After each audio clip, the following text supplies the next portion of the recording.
여러분은 혹시 새벽 5시 아직 어둠이 채 거치지 않은 골목길에서 낡은 손수레를 끄는 노인의 모습을 본 적이 있으신가요?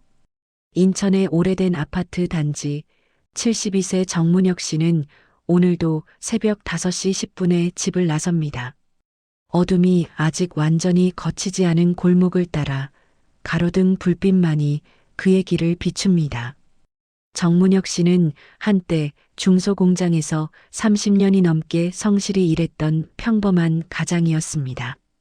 두 자녀를 대학까지 보냈고 가족을 위해 온 힘을 다해 땀 흘리며 살아온 사람이었습니다. 퇴직 후에도 그는 자신의 노후보다 아이들의 미래를 먼저 생각했습니다. 아이들이 자리 잡을 때까지만이라는 마음으로 모아둔 적금을 깨고 자신을 위한 준비는 뒤로 미뤘습니다. 그는 조용히 말합니다. 그땐 나중에 다시 모으면 되겠지 생각했죠. 근데 나중이 너무 빨리 오더라고요. 지금 정문혁 씨는 월 74만 원의 연금으로 생활하고 있습니다. 하지만 두 자녀가 있다는 이유로 기초수급 심사에서 수년째 탈락했습니다. 자녀들도 각자의 가정을 꾸리느라 부모를 도울 여력이 없는 상황입니다. 정문혁 씨는 다시 한번 조용히 웃으며 말합니다. 남들 안 보는 시간에 나오면 덜 미안하죠. 그래도 이렇게 움직이고 있으니까 내가 아직 살아있다는 생각은 들어요. 손수레가 어둠 속을 천천히 지나가고 가로등 아래 그의 그림자가 길게 늘어집니다. 천만 노인 시대입니다. 한때는 누구나처럼 평범했던 사람들이 지금은 가장 먼저 하루를 열어야만 살아남는 시대를 살고 있습니다. 이 이야기가 여러분의 마음을 움직인다면 구독 버튼을 눌러주시고 좋아요로 응원해주세요. 여러분의 작은 관심 하나하나가 더 의미 있는 이야기를 만들어가는 큰 힘이 됩니다. 그럼 지금부터 천만 노인 시대를 살아가는 우리의 이야기를 함께 나눠보겠습니다. 한국의 60대와 70대는 부모 세대와는 완전히 다른 시대를 살아가고 있습니다. 그들은 더 오래 살지만 더 빨리 일을 그만두어야 합니다. 그들은 도움이 필요하지만 그 도움은 더 늦게 도착합니다. 경제적으로는 일자리가 끊기고 의료비는 계속해서 늘어만 갑니다. 관계적으로는 자녀와 친구, 이웃과의 연결이 점점 약해져 갑니다. 감정적으로는 누군가에게 불리는 내 이름이 점점 줄어드는 시기를 겪게 됩니다. 당신이 느끼는 불안은 당신의 잘못이 아닙니다. 이것은 사회 구조의 변화에서 온 집단적 현실입니다. 한 개인의 노력만으로는 해결하기 어려운 우리 모두가 함께 마주한 시대적 과제입니다. 대전의 한 반지하 주택에서 73세 한복래 씨는 약 봉투를 붙잡고 말없이 앉아 있습니다. 창문 너머로 보이는 햇빛은 지하 깊숙이 들어오지 못하고 방 안은 여전히 어둡습니다. 한복래 씨에게는 두 자녀가 있고 모두 수도권에 살고 있습니다. 하지만 실질적으로 그들에게 도움을 받지 못한 지 10년이 넘었습니다. 그럼에도 불구하고 서류에는 부양 가능이라고 적혀 있습니다. 그래서 그녀는 기초수급 신청을 3번이나 탈락했습니다. 한복래 씨는 담담하게 말합니다. 누가 절 돕느냐가 아니라 서류가 절 도울 수 있다고 적혀 있는 게 문제예요. 연금과 노인 일자리 수입을 합쳐도 한 달 고정비를 내고 나면 남는 돈은 10만 원 남짓입니다. 전기세, 수도세, 가스비를 내고 나면 식비로 쓸 돈도 빠듯합니다. 이것은 개인의 게으름이나 무능함 때문이 아닙니다. 이것은 제도의 틈이 만들어낸 사각지대입니다. 서류상으로는 부양 가능하지만 실제로는 아무도 돕지 못하는 현실 속에서 한복래 씨 같은 노인들은 오늘도 홀로 견디고 있습니다. 부산의 작은 아파트에서 68세 김정우 씨는 혼자 살고 있습니다. 3년 전 배우자를 떠나보낸 후 그의 하루는 말없는 시간들로 채워집니다. 그는 하루 종일 말하지 않는 날이 일주일 중 절반입니다. 김정우 씨는 조용히 말합니다. 말을 안 하면 마음이 먼저 달아요. 그러다 몸이 따라 무너지더라고요. 식탁 위에는 먹다 남은 빵 한 조각이 놓여 있습니다. 냉장고를 열면 반찬 몇 가지만 덩그러니 있습니다. 전화기는 며칠째 울리지 않습니다. 현관문을 여는 횟수는 일주일에 두세 번이 전부입니다. 고립은 병처럼 조용히 사람을 약하게 만듭니다. 처음에는 외로움이었다가 점차 무기력함으로 변하고 결국엔 건강까지 무너뜨립니다. 누군가와 대화를 나누지 못하는 시간이 길어질수록 삶의 의욕은 점점 사라져갑니다.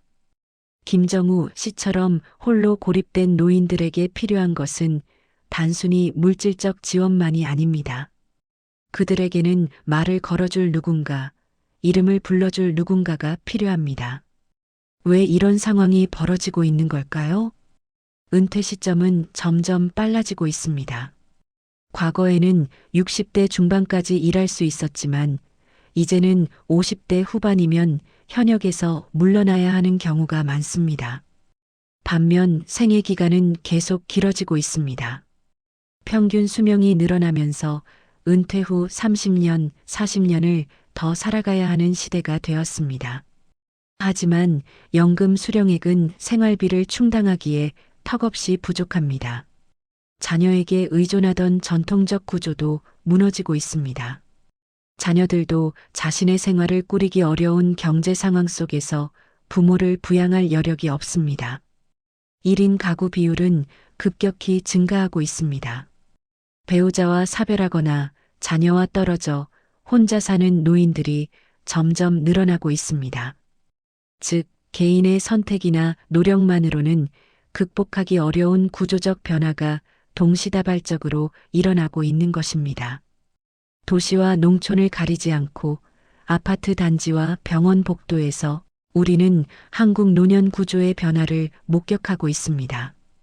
이것은 더 이상 개인의 문제가 아닌 사회 전체가 함께 풀어야 할 과제입니다.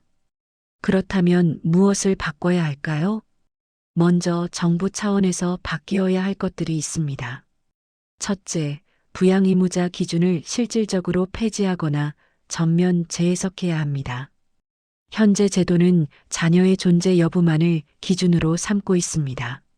하지만 중요한 것은 존재 여부가 아니라 실제 부양 여부입니다. 서류상으로만 자녀가 있다고 해서 실제로 부양을 받고 있다고 판단하는 것은 현실과 동떨어진 기준입니다. 실제 부양 능력과 의지를 중심으로 평가 기준을 바꿔야 합니다. 둘째, 주거와 의료, 돌봄을 하나로 묶는 생활권 통합 지원을 확대해야 합니다. 고령층은 이동이 어려운 이동약자입니다. 그들에게 필요한 것은 주거, 의료, 돌봄이라는 세 가지 요소가 하나의 체계로 연결되는 것입니다. 집에서 병원까지 1시간 이상 걸리거나 복지관이 너무 멀어서 갈 수 없다면 제도는 무용지물이 됩니다. 생활권 중심의 통합 지원 체계를 구축해야 합니다. 셋째, 시니어 일자리를 역할 회복형으로 전환해야 합니다. 현재 노인 일자리 사업은 단순 소득 보전에 초점이 맞춰져 있습니다. 하지만 노인들에게 진정으로 필요한 것은 돈만이 아닙니다. 그들은 자존감을 회복하고 사회적 관계를 유지하고 의미 있는 역할을 수행하고 싶어 합니다. 단순 노동이 아니라 자존감과 사회성 회복을 중심으로 한 일자리가 필요합니다. 제도가 촘촘해야 개인의 삶이 무너지지 않습니다. 하지만 제도의 변화만을 기다릴 수는 없습니다. 개인 차원에서도 지금부터 준비할 수 있는 것들이 있습니다. 첫 번째, 관계 지도를 다시 그려보세요. 지금 당장 종이를 꺼내 연락이 끊긴 사람 5명을 적어보세요. 그리고 한 달에 1명씩 먼저 연락해보세요. 안부 문자 1통, 짧은 전화 1통이면 충분합니다. 관계는 시간이 아니라 용기로 회복됩니다. 먼저 손 내미는 것이 어색하고 부끄러울 수 있지만 그 한 걸음이 외로움을 막는 방패가 됩니다. 두 번째, 기술 적응 루틴을 하루 10분씩 실천하세요. 문자 보내기, 인터넷 검색하기, 키오스크 사용해 보기 같은 작은 연습부터 시작하세요. 처음에는 어렵고 답답할 수 있습니다. 하지만 기술에 적응하는 순간 세상과의 연결이 활짝 열립니다. 은행 업무도, 병원 예약도, 친구와의 소통도 훨씬 쉬워집니다. 디지털 세상에 익숙해지는 것은 생존의 문제가 되어가고 있습니다. 세 번째, 나를 부르는 역할 하나를 만들어 보세요.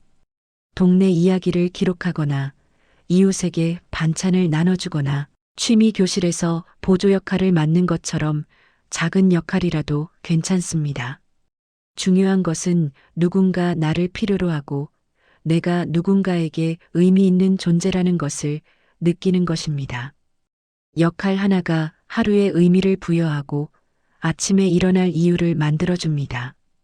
네 번째, 건강 기준을 수치에서 일상 기능으로 전환하세요.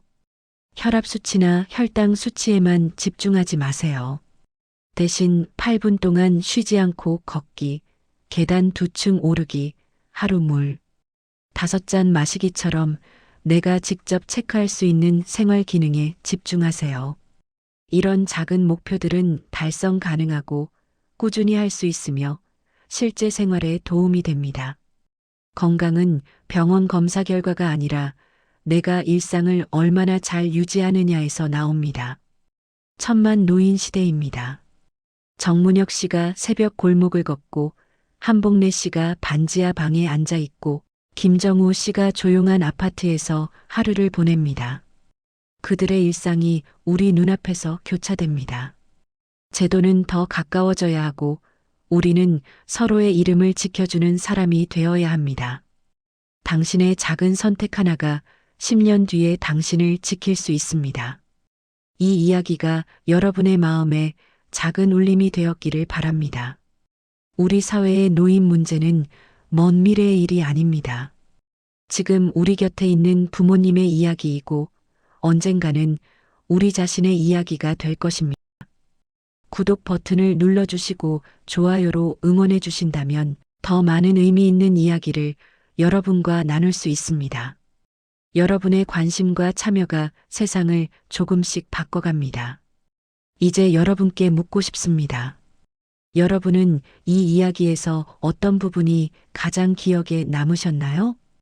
혹시 주변에 도움이 필요한 어르신을 알고 계신가요? 이 이야기를 들으며 떠오른 생각이나 경험이 있다면 댓글로 나눠주세요. 오늘도 이 긴 이야기를 끝까지 들어주셔서 진심으로 감사드립니다. 우리 모두가 서로를 기억하고 서로의 이름을 불러주는 따뜻한 사회를 함께 만들어갔으면 좋겠습니다. 감사합니다.